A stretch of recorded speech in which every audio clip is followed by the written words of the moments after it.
Olen mukana parlamenttityössä TRAN-valiokunnassa, eli matkailusta ja liikenteestä vastaavassa valiokunnassa, ja ENVI-valiokunnassa, elintarvike, turvallisuus, ympäristö ja kansanterveysasioista vastaava valiokunta. Ja tietysti tänä vuonna varmaan painopiste on enemmän ollut siellä ympäristöasioiden puolella.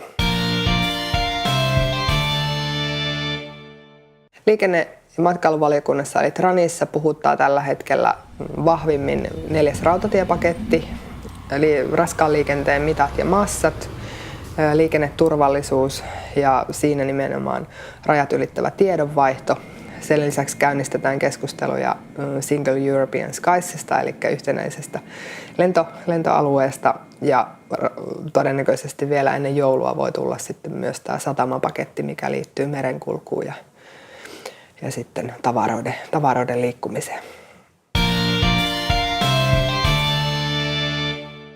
Älyliikenne on mielenkiintoinen, intohimoja herättävä liikennepolitiikan alue, jossa viime aikoina varsinkin täällä kotimaassa on käyty keskustelua liikenteen kolhoosijärjestelyistä ja liikenteen sosialisoinnista, uudesta liikennepoliittisesta sosialismista, joka kuuluu olevan tulossa.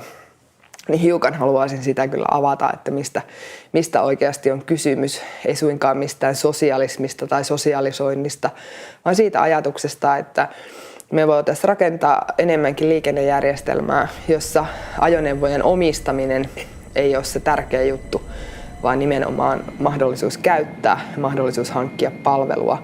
Ja se ajatushan lähtee siitä, että me voidaan tulevaisuudessa rakentaa sellainen toimintamalli, jossa tavallinen Matti ja Maija meikäläinen voi ostaa omiin tarpeisiinsa sopivan liikenteen palvelupaketin, tietyn määrän joukkoliikennettä, tietyn määrän yksityisauton käyttöä, taksia, bussia, lentokonetta, ihan mitä sitten ikinä tarvii. Ja sitä kautta syntyisi tilanne, jolloin ihmisten ei tarvitsisi maksaa auton omistamisesta esimerkiksi, eli ei tarvitse enää seisottaa ajoneuvoja pihamailla tai autotalleissa, vaan maksut tulisi vain sen mukaan, mikä on sitten se käyttö ja todellinen tarve.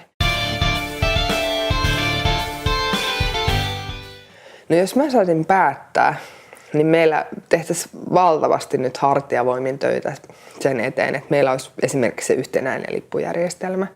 Mä haluaisin, että meidän koko eurooppalainen liikenne olisi sujuvampaa, joustavampaa ja me huomioitaisiin myös ne perifeeriset alueet, joilta ihmiset ei pääse liikkeelle joukkoliikenteellä tai pelkästään vaan omilla autoilla. Että nähtäisiin se liikennejärjestelmä kokonaisuutena koko Euroopassa ja tuotaisiin eri liikennemuodot yhteen. Se on se mun unelma.